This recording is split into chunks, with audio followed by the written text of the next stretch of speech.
Fall 1973, the Yom Kippur War, the war between the Israelis and the Arabs, is in full swing. And OPEC has just imposed an oil embargo on the U.S. for siding with the Israelis and giving them money and munitions. This created a whole host of chaos and havoc. It was nuts. There was gas shortages everywhere. Stations were running out of fuel and closing down as early as noon. People were in a panic, and lines were blocks long.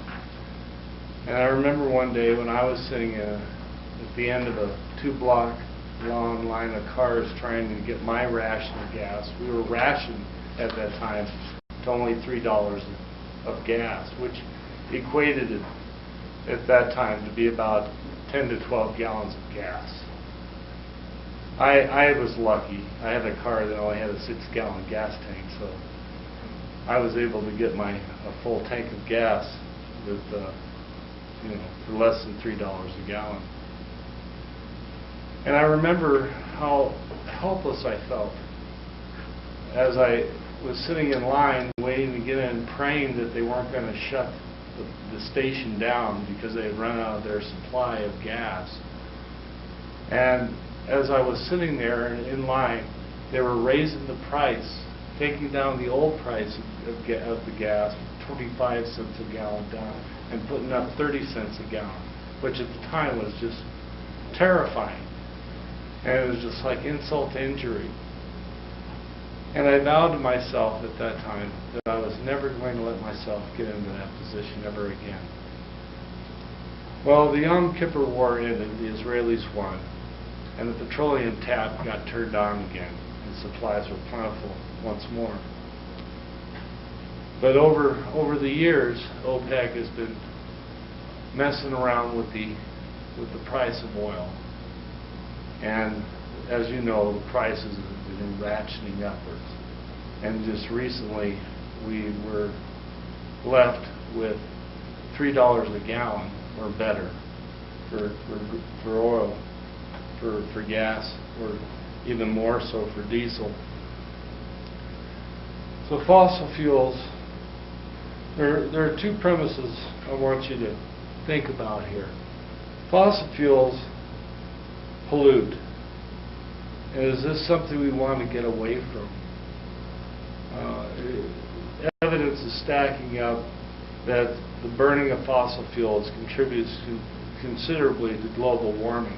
I mean, the issue of global warming is being argued, but I know, I can see that petroleum products pollute. Is that something we want to get away from? Fossil fuels are also a finite resource. Petroleum is controlled chiefly by the Arabic-controlled OPEC organization, or OPEC being the Organization of Petroleum Exporting Countries.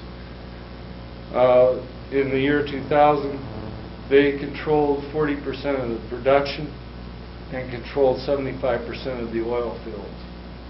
I believe it's part of the reason why we're in the war in Iraq right now, is trying to gain control of the oil. Is that something we want to get away from? I mean, by not having control of our petroleum resources, it impinges on our national security. I believe it's the main reason we're in the war in Iraq. It also contributes to terrorism, because people are very panicky when they can't get their supplies of gas. I believe biofuels are the most feasible and cost-effective way for us to achieve petroleum oil independence in a very short period of time. A biofuel is a fuel for cars, much like gasoline or diesel, petro-diesel. The three types that I'm talking about mainly are ethanol, biodiesel, true biodiesel, and vegetable oil. biofuels or any fuel made from vegetable products. First one is ethanol, chiefly made from corn. It's an alcohol, basically. The next one is biodiesel, which is made from combining vegetable oil, methanol, an alcohol, chiefly methanol, and a catalyst. And the chemical reaction takes place, and the biodiesel rises to the top, and glycol separates to the bottom. And you draw off the biodiesel and use it for a fuel. And the third one is straight vegetable oil, which can be used, biodiesel and vegetable oil can only be used in a diesel engine. The original diesel engine was invented by a diesel in the 1800s and was designed to run on peanut oil. So the thing I like about biodiesel and vegetable oil is that with biodiesel anyway, you don't need to do any conversion to the car. You can just put it in the tank and go. And it's compatible with petro-diesel at the pump. So it's a very flexible fuel. Ethanol requires that your vehicle be converted over chiefly the fuel lines so that they are compatible with ethanol. Most vehicles produced today are compatible with ethanol already, and some at least up to a level of 15%. You may have seen some of these car commercials on TV for flex fuel vehicles and ethanol coming online, especially E85, which is 85% ethanol and 15% gasoline.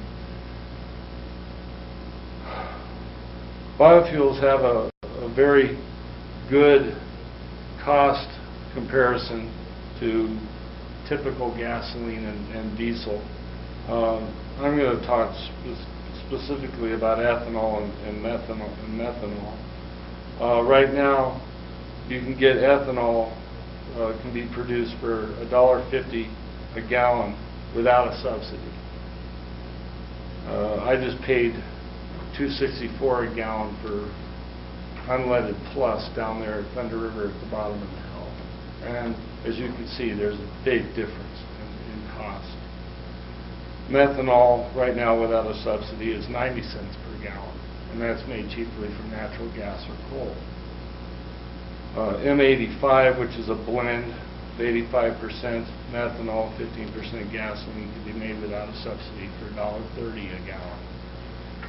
E85, which is a blend of 85 ethanol, 15% gasoline, can be had for less than $2 per gallon without a subsidy.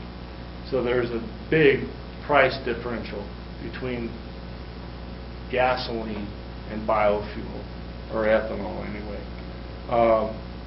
Biodiesel, right now, there is only one company in town, it's Catherine's Store, that sells what they call biodiesel. It's actually a diesel, petro-diesel, biodiesel blend, 80% petro-diesel, 20% biodiesel, true biodiesel.